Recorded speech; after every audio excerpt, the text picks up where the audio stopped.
समुद्र के बीचों बीच एक जोरदार धमाका। कुछ ही सेकंड में धुएं का गुबार, जहाज पर अफरा तफरी और फिर लाल सागर से लेकर दिल्ली तक बज उठी खतरे की घंटी। लेकिन इस बार निशाने पर कोई विदेशी जहाज नहीं, बल्कि वो जहाज था जिस पर भारत का तिरंगा लहरा रहा था। लाल सागर में भारतीय ध्वज वाले जहाज पर हमला हुआ है। ड्रोन बोट मिसाइल से किया गया ये हमला इतना जोरदार था कि पूरा जहाज मिनट भर में डूब गया। लेकिन कहानी यही खत्म नहीं होती। सवाल ये है, क्या अब भारतीय जहाज भी सीधे निशाने पर हैं? क्या हूथियों के हमले का दायरा बढ़ता जा रहा है? क्या ईरान समर्थित हूथियों के दुश्मनों की लिस्ट में भारत भी शामिल हो चुका है? क्या मिडिल ईस्ट और लाल सागर में भारत के लिए खतरा और बढ़ चुका है?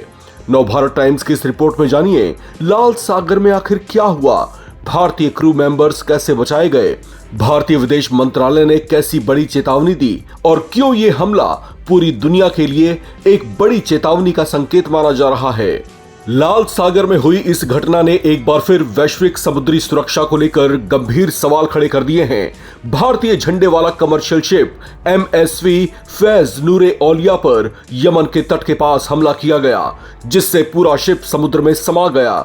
यमन सरकार से जुड़ी NRF या नेशनल रेजिस्टेंस फोर्स के मुताबिक जहाज पर विस्फोटकों से भरी एक ड्रोन बोट के जरिए हमला किया गया।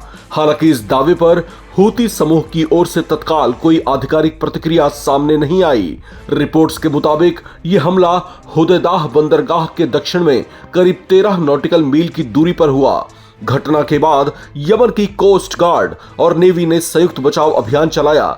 सबसे राहत की बात यह रही कि उस शिप पर सवार 14 लोगों, जिसमें 13 भारतीय और एक यमनी नागरिक शामिल थे, सभी को रेस्क्यू कर लिया गया। लेकिन इस घटना ने एक बार फिर ये सवाल खड़े कर दिए हैं, आखिर लाल सागर में हालात कितने गंभीर हो चुके हैं।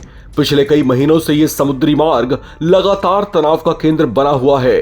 दुनिया के बड़े हिस्से का समुद्री व्यापार इसी रास्ते से गुजरता है और ऐसे हमले केवल एक जहाज को नहीं, बल्कि वैश्विक सप्लाई चेन, ऊर्जा बाजार और अंतरराष्ट्रीय व्यापार को भी प्रभावित कर सकते हैं।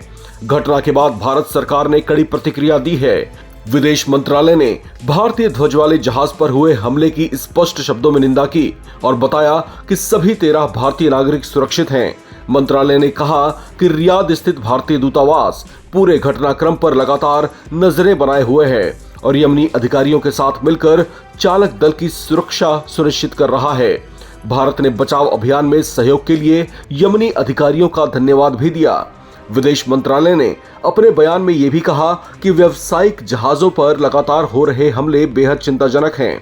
भारत ने मांग की है कि अंतर्राष्ट्रीय समुद्री मार्गों पर हमले तुरंत रुकने चाहिए और अंतर्राष्ट्रीय कानून के अनुरूप सुरक्षित एवं निर्बाध नौवहन जल्दी से जल्दी बहाल होना चाहिए।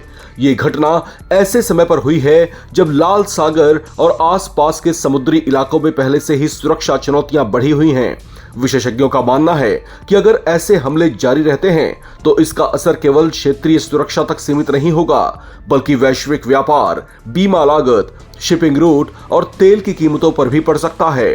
फिलहाल सबसे बड़ी राहत यही है कि भारतीय चालक दल सुरक्षित है, लेकिन यह हमला इस बात की याद दिलाता है कि दुनिया के सबसे व्यस्त समुद्री व्यापार मार्गों में से एक अभी भी गंभीर सुरक्षा जोखिमों से भरा हुआ है।